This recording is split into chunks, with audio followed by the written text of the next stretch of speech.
Hi, my name's Lee Pemberton, and today I would be really keen to talk to you about serviced accommodation.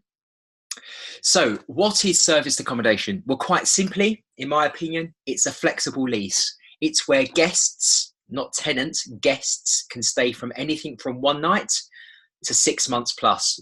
Completely flexible. All the bills are included. Housekeeping is provided as well. So it's very much like a hotel type of stay where everything's included for you, completely flexible in terms of length of stay. They are called guests, the people that stay in these properties. So it's very much like a hotel, but would have real home from home sort of interiors and a real home from home feeling at the same time. So why the excitement at the moment? Well, quite simply, there's lots of talk around serviced accommodation. That's from property training companies that are promoting serviced accommodation all the way through to property investors that can see this as a great way to earn extra cash flow from their property. And at the same time, there's some real tax advantages as well. So you can make good money. You can make anything from a sort of an extra £100 per month net profit per property, or you can make up to £1,000 per month net profit per property. I'll be honest, in my opinion, of running service accommodation for the last 20 years, I haven't really seen many times of being able to make £1,000 net profit, but apparently so, according to some various training companies that are out there. So all I say is just do your due diligence and really understand what this business is all about, is what I'd really, really recommend to you. So according to Savills, serviced accommodation is set to continue to grow. It's growing at the moment, sort of 500% over the next 5 years. And it's quite easy to see why, really. If we look at the success of Airbnb and Booking.com, these are huge platforms that I'm sure you have booked through yourself personally to be able to go and stay in a hotel or in an apartment throughout the UK, but also throughout the world. And these platforms make it so easy for guests to be able to book accommodation that it naturally makes sense that in this day and age, the corporate traveller and leisure traveller want to be experiencing and staying in alternative accommodation to your traditional hotel. They want to be able to stay in places that they may not have done previously. So the success of Airbnb, Booking.com has really exploded this whole marketplace where you're being able to have a property, whether it's an apartment or a house, and you're being able to stay in there from one night to kind of all the way through to sort of 6 months plus. So you can really see where Savills are coming from when they talk about this huge growth that's kind of happening within the serviced accommodation world. So if we look at that, and then if we also look at this kind of mature property investment market, so if we go back sort of 20 years ago when buy-to-let as a product was becoming really popular, so there was many private landlords that were going out there and buying property to let out through a buy-to-let product. And then as this sort of developed, and we went through recessions and things like that, there was property training companies then that came along that was teaching investors how to take that property, and they could either rent it out to somebody else that would then rent it off of them. So it gave an opportunity for people that wanted to get into property that didn't necessarily have to go out and buy their own property. They could actually rent a property off of a landlord, and then they could then rent it out as on an individual room basis. Which is what would be called a HMO, housing and multiple occupation, or more recently as serviced accommodation. And that's very much how I sort of initially started off and grew my business, which I'll share with you in a moment. So look, there are huge opportunities here when it comes to serviced accommodation. I think if you look at the profit that you are able to achieve from a serviced apartment, and if you can compare that to a HMO property, I think you can quite clearly see that your liability is a lot less, but your profit is potentially around about the same sort of level as if you had an HMO property where your liability would be a lot higher. So like your rent or your mortgage would be a lot higher, and you'd be making a similar sort of profit. So it really, really is attractive. There's no question about it. And there's other opportunities there as well, along the lines of what's called Section 24. So where you have landlords that own property as a buy-to-let in their own name, they're having to pay more tax now because of Section 24, and I'll explain a bit more about that in a moment. So there's some real opportunities and some real advantages here. So a little bit about me. So as I said, my name's Lee Pemberton. I've been investing in serviced accommodation now for over 20 years. I started off my career based in Asia.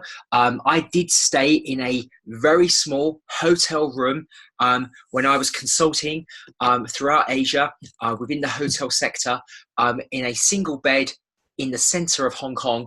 And that's where I stayed for, about 2 years in total. We're sort of traveling around the region, what have you. So I've lived and experienced that sort of way of being able to just live in a hotel room day in, day out as a contractor. So when I then seen this idea of where one of the hotel chains had taken, one of the big branded hotels had taken a suite within one of the hotel rooms, and they'd added a kitchen in, I just thought that was fascinating. I thought the opportunity now where you can actually do your own bit of cooking rather than having to go down and have hotel food every single day. I really thought that was quite impressive, and I really liked the idea. So I came back to the UK. I met my wife, and we moved from London, and we moved to Cheltenham. Now, Cheltenham's a beautiful spa town, and we ran a boutique hotel in Cheltenham, and it was great fun. There's many stories along those lines of we're running this boutique hotel, which I'll have to share on another day. But the main thing is that I noticed that some of our corporate clients, Starbucks had just opened in Cheltenham, if we go back sort of 20 years ago, and some of our corporate clients didn't want to kind of sit down for the kind of like the full English breakfast. I put it down to my cooking more than anything, but they didn't want that, and they wanted to kind of grab a coffee and a muffin and head to the office. And part of the hotel we had at the time, we had like a maisonette apartment, and we had a coach house. And what I found was that some of our corporates wanted to stay in those properties and have that kind of independent type living. So having seen what I'd seen in Asia, and then kind of like seeing this experience of these corporate clients, I just naturally thought, what a great opportunity of being able to take an apartment and then let it out on a nightly basis. But I'll be honest, my wife and I just got married, and we didn't really have a lot of money, and it's like, well, how can I do that? So this is pre-internet days, pre-Google. There used to be this thing called a local newspaper, and what you used to do at the back of the newspaper, there was classified ads, and so I just worked my way through the classified ads and phoned many landlords up, and I came across a landlady, and I shared with her the idea that I wanted to take her apartment. I was going to guarantee the rent to her on a monthly basis. I didn't know about rent to rent or any of these strategies. This is 20 years ago. I just had this idea that I wanted to be able to take this apartment, look after it on behalf of the owner, and pay the rent every single month, and then be able to find corporate clients and leisure guests that wants to come and stay in my property. So that's how I started. I started off with one property in Cheltenham. I left the hotel. There was many challenges right from the very beginning. There was many challenges, believe me. But I just persevered with it. I really enjoy hospitality. I really enjoy being involved with a serviced business. I think that's really important when you're thinking about your strategy. You really need to understand what you enjoy, and I'll share a bit more about that in a moment. But from there, I built up a large portfolio of property, and I kind of rode that kind of property wave really from sort of like the year 1999, through to around about 2008. We built up a large portfolio of property from Manchester to Birmingham, obviously Cheltenham, all the way into Cardiff. And then I sort of slowly then moved across into Bristol, and then down the M4 and straight into London. I was focused on where most of the corporate clients were. That was my main focus. And Canary Wharf as a location was being built up at the time. There were some big banks there, big American banks, and I thought that's where I need to be. And I did that, and I managed to secure quite a number of properties within the Canary Wharf location. And it was brilliant, and business was really booming. And this is pre-booking.com days, pre-Airbnb days. So I was dealing directly with the corporates. We were securing them on all their room nights. And it was fantastic. And then, as I'm sure a lot of you were aware, 2008, we had this huge thing called the banking crisis. And all those clients, large corporates, large banks, your Bear Stearns, your Lehman Brothers were all my clients. They were banks as far as I was concerned. I never even dreamed of thinking that they were going to go bust. I gave them credit. I gave them 60 days credit. They were banks. They wasn't going anywhere as far as I was concerned. I was just more keen on building the business up. But sadly, when those banks went bust, so too did my business at the time. I took legal advice. I had no choice other than having to close my business down. But I really believed in service departments. I really thought it was a good idea and to kind of create this kind of service accommodation business. So it was just a blip. And I thought I've just got to kind of like get back on with it. So, I put the marigold gloves back on and I got myself out there. I managed to work with a couple of landlords that said, look, Lee, it's not your fault what's happened. We want to continue working with you. And so I kind of just took myself back to Cheltenham and it, so to speak, sort of just kept the business nice and small. And I just slowly built the business back up again. So we got to the stage where we had about sort of 25, 30 apartments. I started off by doing everything myself again. So I was cleaning the apartments. While I was cleaning, I was taking bookings. I was meeting guests. I was moving guests in, taking a payment. I did everything. But as I did that, I systemized everything. So I kind of created processes for everything. And then when I was happy, cloud-based computing had just started. And I started then to upload this into cloud to create some software. And then I started to outsource certain elements of the business, from the cleaning through to the calls being answered, through to the accounts and what have you, and created a really, really nice little business. So we just systemized and we outsourced the business. And so very much then from kind of like 2008 through to about 2016, that's very much what I did. I created a really nice lifestyle business. We were earning good profits. Business was good. It was done on a rent-to-rent basis. I then started to get back into doing some developments. Hotels is a real passion of mine, and looking at how we can take small boutique hotel, small B&Bs, and turn those into what I call kind of boutique smart hotels was something I was really, really keen to look at. So we started to look at developing this, and alongside that, I developed a management business to manage other people's properties. And again, look, believe me, there was many, many challenges. It's definitely not been easy, I have to say. You can see the grey hair now in this photograph of me. I've earned that grey hair. Believe me, I really, really have. But do you know what? I'm passionate about this business. I think it's a great business, and I just really want to share that with you as well. I went on and did some training myself. I was part of the Simon Zushi Mastermind program. I created some courses, and where I'm at now is that we focus very much on mentoring, and I help people with their business. And at the same time, I focus on my development projects. I'm really keen to develop a portfolio of what I call boutique smart hotels throughout the UK. And alongside that, I work with people on their service accommodation businesses from a mentoring point of view to really help make sure we implement everything into their business so you don't make the mistakes that I've made over the years. So what I want to share with you now is really what I think of as like the 5 key points to running a successful service accommodation business. So very simply, you must do your research. You really need to understand the types of guests that are coming into your area and the location where those guests are going to be coming into. You then need to understand the type of property that you're going to be placing those guests into. Then we need to think about the marketing and how you find those guests to come in and stay in your property. And then once we've got those guests staying, we've got to think about the operational side and how it all flows and how it all works. And some real key points. If you get this bit right, you really can create a business that you can kind of still got to be involved with. It's not completely hands off, but you can step back and be involved with a business on a day-to-day basis at a much higher level. And then you've got to really think about the finances, because it's all about the cash flow and making sure there's enough cash coming in, because you may have to wait for payments sometimes and what have you, which again, I'll share some of my experiences of that with you. And really this business is all about driving your costs down, but without making sure that you don't lose any customer service. element to what you're trying to do. So your service level still stays really high.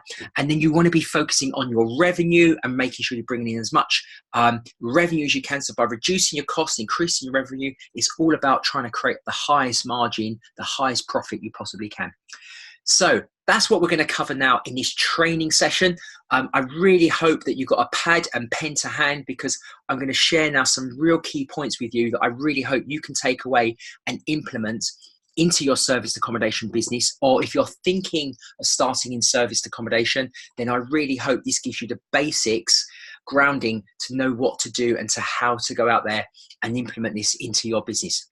So quite simply, we've got to think about the research. You have to identify the profile of your guests. We have leisure guests that come in and stay.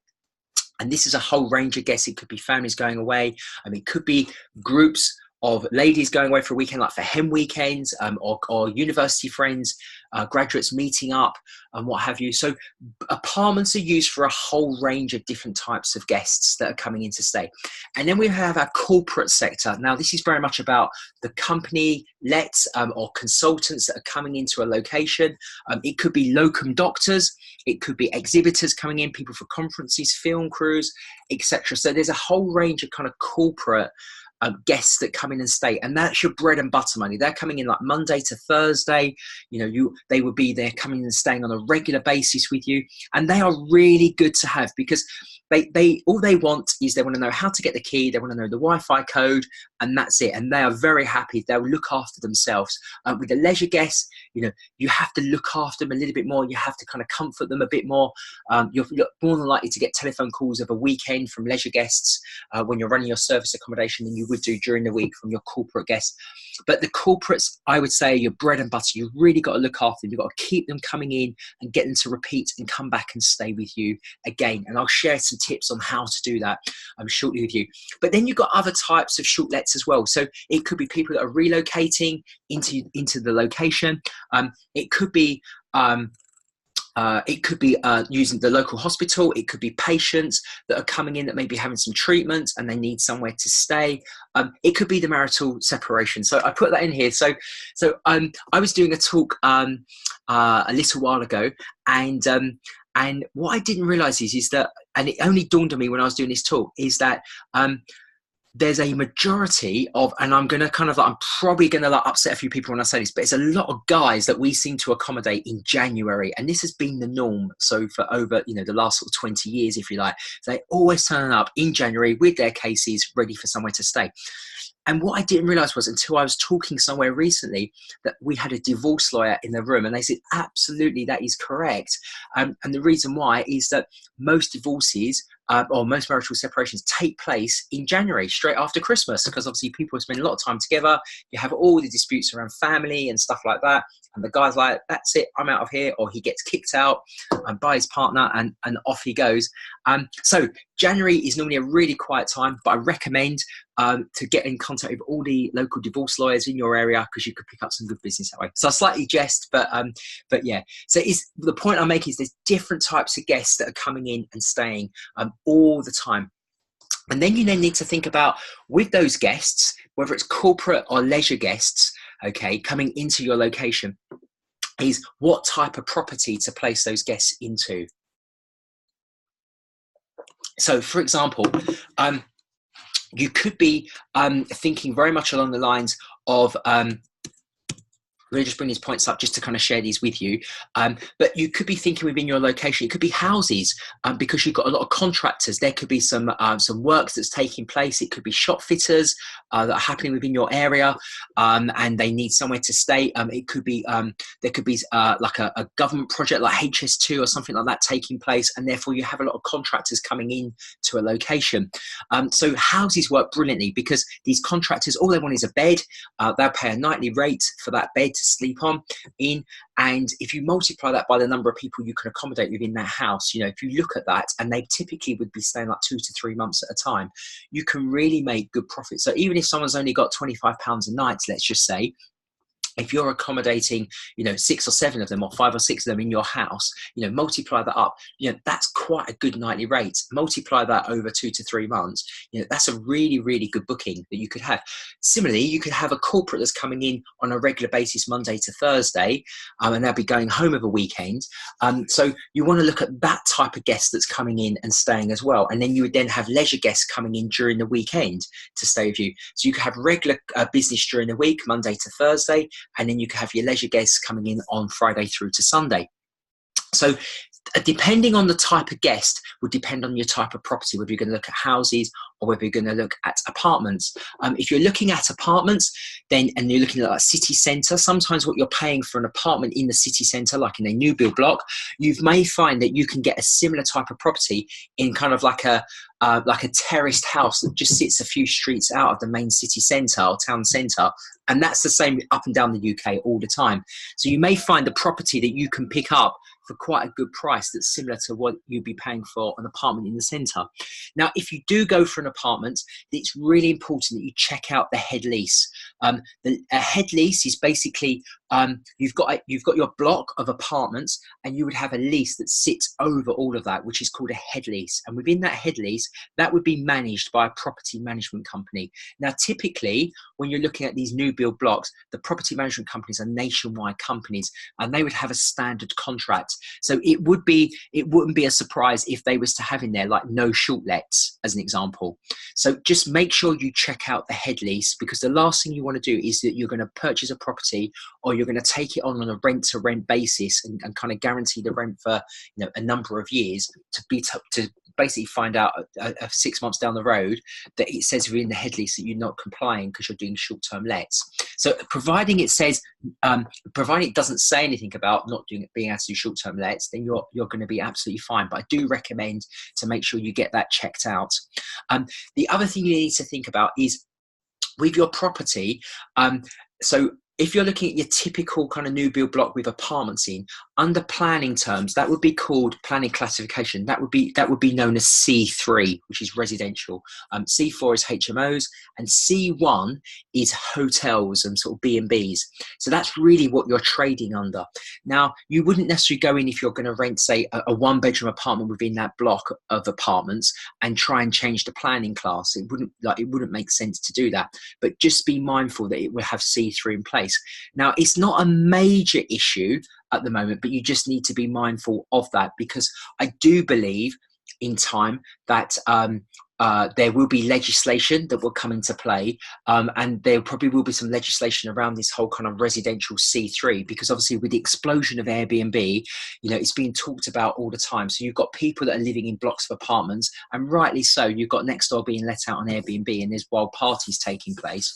And you've got someone like the Daily Mail picking that up and kind of sharing that with the world. It's not going to take much for government to start to kind of really look at this, and I know already that they are starting to do that.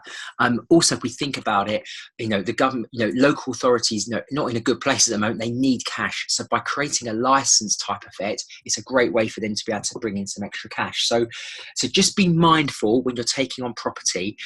If you're taking on apartments, that you just check out the head lease. Okay, just understand that, and make sure you've got an understanding to how the planning works. Okay, so houses, it's not going to be an issue in terms of the head lease, obviously, because you've got your freehold property and you're renting a freehold, so that's absolutely fine.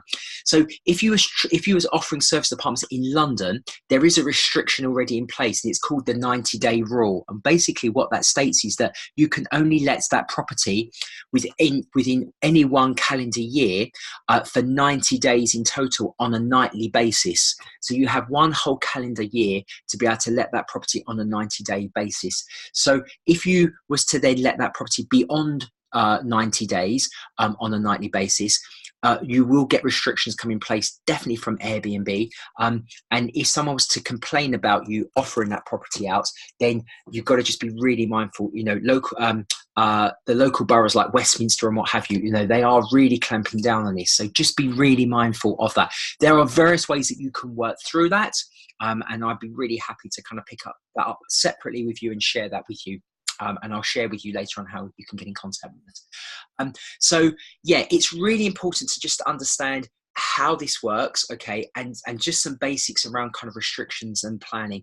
But I do see great opportunity, like with service accommodation, these blocks being built. I think there's great opportunity to pick up some really nice apartments within a large building. You know, not unless you're going to take the whole building on, obviously, but you could just take a floor on or a few apartments on within those particular blocks. But demand is definitely growing. We've already seen that. So there's plenty of property out there. It's finding the right properties to be able to run your service accommodation from. Okay, so I'm just going to give you a couple of quick tips here just to kind of like really be mindful of. So be careful if you're looking at, you've got your HMO property and you want to turn that into serviced accommodation. Just be mindful of how that's going to work, because obviously a HMO is C4. You're going to have licensing in place for that. If you want to take a house and you want to rent out each of the rooms, so create like service rooms, I think there's huge opportunity with that. Absolutely. So you've got your rooms you're letting out from anything from 1 night to 6 months plus. Definitely, there's a market for that. What I would suggest is, though, just be mindful of people that don't know each other, staying for a few nights and having to share bathrooms. I've had that as a real challenge in the past. So it works really well. You've got a bedroom with an ensuite bathroom attached to it. So everyone's got their own independent bathroom. You know, you could share kind of communal space. So this whole kind of like co-living, co-working type approach, like within these properties, can definitely see that. I think that's becoming, you know, more and more popular. Think about like the style and how you're going to design it and stuff like that. You know, think about the furnishings that you're putting into these properties and what have you. And again, obviously, it makes sense that you just be careful if you are in these student blocks and you've got corporates coming in to stay. You know, just be mindful of things like that. Again, it's all about the guest review. You want to get the best guest reviews you can. So try and sort of eliminate some of these issues as much as you possibly can as you go forward. Okay, so I just want to share this with you now. This is a matrix that we've created. I'll do this on a regional basis, and this matrix is actually available as a download. So if you would like the download, I'll share with you at the end of how you can get in contact with me, and I'll be really happy to share this with you where you can put your own figures into this. But quite simply, if you look at the average daily rent, and this as an example is £90 per night, you would know it's £90 per night. So this is really a profit matrix, and the whole idea of this profit matrix is to give you the opportunities to see whether the property is profitable or not, whether it's worthwhile going ahead with or not. So as an example, you've got your £90 per night. You know that £90 per night is the figure that you believe you can achieve, because you've done your research by going on to booking.com and looking at what your competitors are charging. So you want to look at hotels and apartments that are similar standard to you, and then look at the average of what they are charging out at, and that would be, as this an example, would be your £90 a night. Now your average mortgage payment or rental payment, as this is an example of a one bed, would be £600 per month. But as a downloadable matrix, as I've already shared with you, you can put these figures in yourself. Then if you come across and if you look at 50% occupancy, okay, at this level at the moment, £600 rent going out, £90 a night, 50% occupancy with all your costs coming out, you're making £90 a month. You're just about breaking even. So you definitely want to be at 50% occupancy. You want to know that you're breaking even. So as you build your business going forward, you want to make sure that each month you've occupied at least 50% of future stays, so you know your costs are covered, and then you've got 50% in to try and make the profit from. Then if you look at 70%, this is sort of new UK national average outside of London, and you are making here about just over £500 net profit per month. So we've got all your costs coming out, things like your insurance and service charges, your gas, your electric. The cleans, I've put a 1.5 cleans per week. This is based on £15 per clean, and this would be, as an example, would be along the lines of where you would have, let's say, one guest staying for 7 nights, and in the following week you may have 2 separate guests staying, like one for 3 nights, one for 4 nights, as an example. So 1.5 cleans throughout the whole year. The linen is £5, including some sundries as well. Now, again, you can change those figures, but it just gives you an idea. So the £500 or £554 on 70% occupancy, is really, really good. If you can achieve that, that's really good. Like over the past 20 years, That has always been my kind of gauge, if you like. I've always tried to work towards. When you come across and look at 100%, like making £1,200 a month, like I've never seen that sort of thing in my experience. Now, you will see, like I said at the beginning, you're going to get people that are trying to sell property courses that are going to be saying you can make like £1,000 a month net profit. Now, don't get me wrong, you can achieve that in London, okay, but your liability is going to be a lot higher because your rent's going to be higher. So I'm talking about this on a regional basis and outside of London as an example, because as we've already said, there's like other restrictions in place with London you've got to be mindful of. But if you then come down and look at the annual net profit, and this is an example under 70% is 6,600.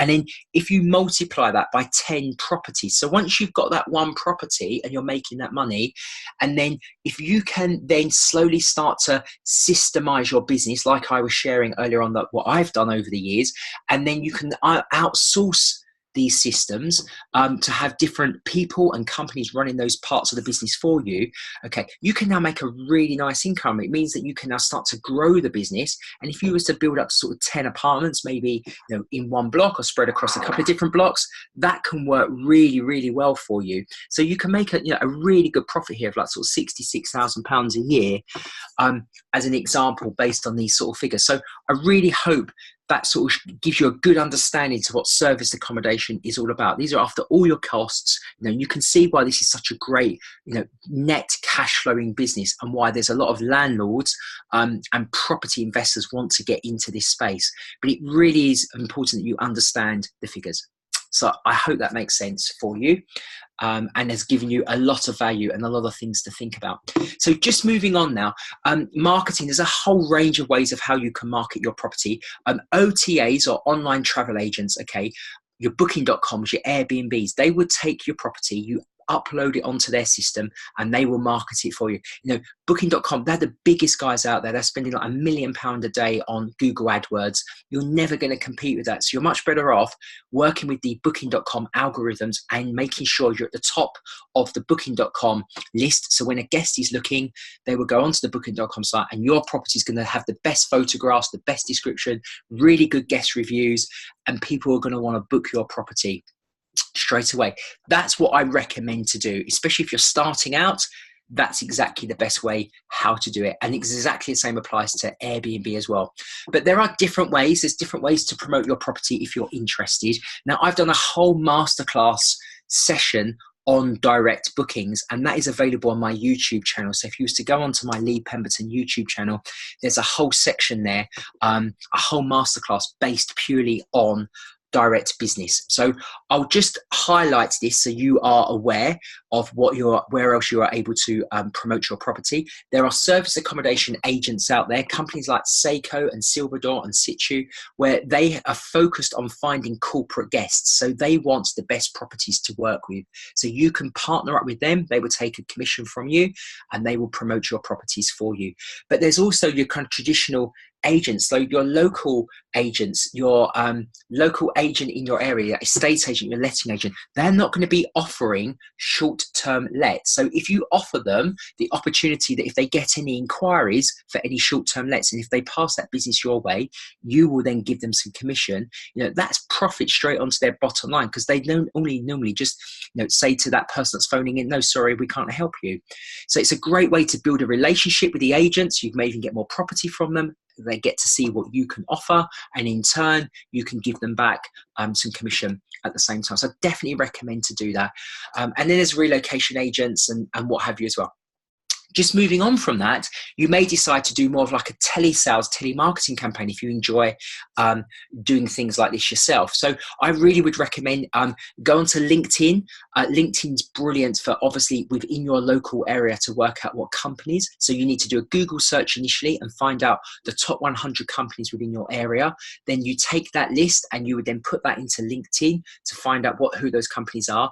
And within LinkedIn, it will share quite simply who the HR person is, or the accommodation booker is, or the executive assistant. So people that would be booking accommodation on behalf of like project teams and what have you within that organization. So, you know, there's lots of other ways. Social media is brilliant. There's loads of stuff you could do around. I could do a whole masterclass on Facebook advertising, but Facebook's brilliant for knowing exactly where you are. So let's say that your location, let's say, is in Manchester. You could go onto Facebook and look at everyone that's come into Manchester on that day that's traveled 150 miles to come into Manchester. So you pretty much know if someone's traveled 150 miles, they're more than likely going to be staying over. So you can then put an advert onto their Facebook page to say, hey, look at us, we've got this apartment available tonight, you know, special rate, blah, blah, blah. And people will then connect with you directly. So there's loads of things that you can do like that. Or you may decide, as I said, just to use like your kind of like, you know, the online travel agents initially to start with. You could put little events on in your property. You can invite local guests in. I've done this before. I've invited a local mayor in, local newspaper. You know, build your brand is what I'm trying to share with you here. Like really look after your guests, create a little loyalty program, maybe for guest stays. You give them and they recommend a friend that they get a John Lewis voucher or an Amazon voucher. These are easy things to send on to guests, okay? If they put a good review on booking.com for you, if you say to them that if you put a really good review on it, I'll send you a £5 Amazon voucher. People love things like that. There's a really good organization that I recommend to connect with called ASAP. And you can just download their news feed. They have some really interesting information based around service accommodation if you want to know more about it. Right, now the operational side is the key part. So I talk about a duty manager, but I'm really talking here about your housekeeper. Get your team and your housekeeper to take ownership of your property. Have really clear communication. Have a WhatsApp group between you or Slack group between you. Really get them reporting back if there's any issues. Make sure you work with the team, because the more that your team can look after your properties on the ground, it really makes your life a lot easier. It means that you can just focus much more on the marketing side, or even better still, you know, just not having to get too involved with the day-to-day running of the operational side of the business. So I really do recommend that you work with a team, get them to look at the guest reviews, get them to look at the cleaning reviews. You know, if there's a bad review on there, talk to the team, find out what happened, why that happened, sort of thing, you know, and make sure you rectify that. So it's all about building up that trust and that loyalty with your team. But I really do encourage you to do that, because it will make your business so much simpler to run. So I've kind of gone through that at quite high speed, but I really hope that the idea being is that you've really been able to take out some really great values and great nuggets for your existing service accommodation business, or if you're looking at getting into service accommodation. But in summary, I look at this as really 5 key points. So you have to research your marketplace, understand the types of corporate and leisure guests that are coming within your area, what types of short-term lets are there as an opportunity for you. So it's really important to understand your marketplace. Use booking.com. It's a great platform to really understand that. There's a whole bunch of other tools out there that you can use, but keep it, if you want to keep it really simple, that's what I recommend. Once you know your guest, then you can look at the best type of property for them. So whether it's a house for the contractors, or whether it's a 1-bedroom apartment for that corporate guest that's coming in on a regular weekly basis. So really understand. Once you know the type of property, make sure that you've looked into the head lease if it's an apartment, and just understand a bit more about the area and potentially what local authority are looking at doing within that area is really what I recommend that you do. I wouldn't want you to be rushing out and doing something and making a mistake because you haven't really done your due diligence enough. On the marketing side, there's a whole range of ways of how you can market your property, from booking.com and Airbnb and the other online travel agents that are out there that you see advertised on TV, like hotels.com and what have you, all the way through to specialists like corporate agents, relocation agents, locum agents that are bringing doctors and nurses into a particular hospital within your area, are all great ways. It's all about building your brand. Okay, so when you're doing this, whether you're doing your telemarketing, whether you've got your guests that are coming in to stay and you ask them if they want to come back and stay again with you, build your brand with your guests. Okay, it's really important that you do that. Encourage them to tell their friends and their colleagues about it. You know, I've picked up some really, really, really high value corporate business simply by meeting the guests, carrying their luggage into the room, and along the way finding out about how long they're here for, what they're working on, and just, you know, not being nosy, but just generally just chatting to them. And I've picked up some really good long-term contracts, you know, of like 2-3 years. My longest corporate client that's been staying with me has been with me now for like 17 years. Okay, so once you get them, I'm not saying they're all going to do that, but once you get them, they stay with you because, you know, like all of us, we just want our life to be as easy as possible. But look after them is what I really encourage you to do. And exactly the same with the operational side, like get the business, create the processes, put the systems in place, okay? Make sure you've got a really good housekeeping team. Now, you may have to work through a few housekeepers to find a good team, but find the right team to work with and then really look after them. And you want to try and keep your costs down as much as you possibly can here, okay? Because this is where the money can run away with you. So really keep your costs down as much as you can. And on the financial side, it's all about looking at your revenue. So it's your nightly rate and how you can increase that on a nightly basis. Month in, month out, and how you can increase your occupancy. Now, obviously, there's going to be some quiet times of the year, like January and what have you, where obviously, you know, business just dies, apart from obviously the divorcees.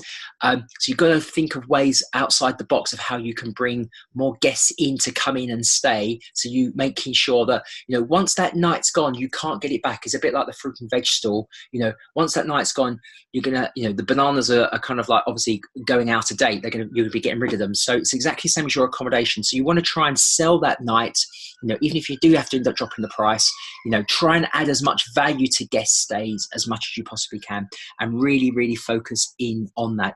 So that's me. I'm Lee Pemberton.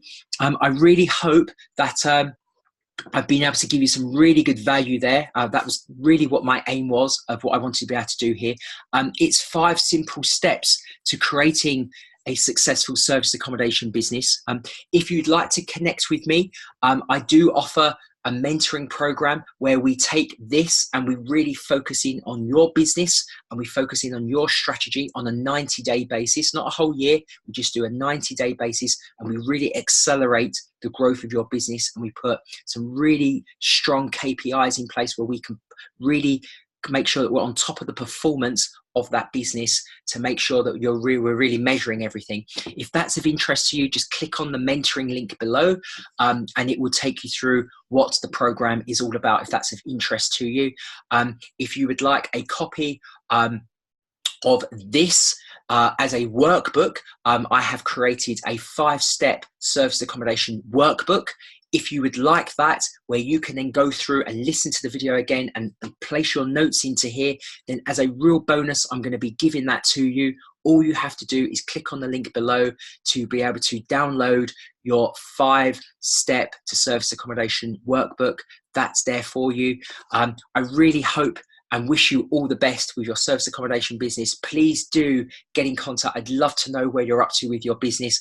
Please follow me on Facebook or LinkedIn. I put masterclass videos all the time on YouTube to try and give you as much value as I possibly can, because I genuinely want you to really succeed in this business. You know, when I started 20 years ago, I was on my own. I only had my wife to speak to. Now, there's plenty of people that are doing service accommodation. You know, I love this business, and if I can share and help and add value and we work together, you know, who knows, we may be buying a hotel, a smart hotel together in the future. So my name's Lee Pemberton. Thank you so much for listening, and I wish you all the best. Thank you.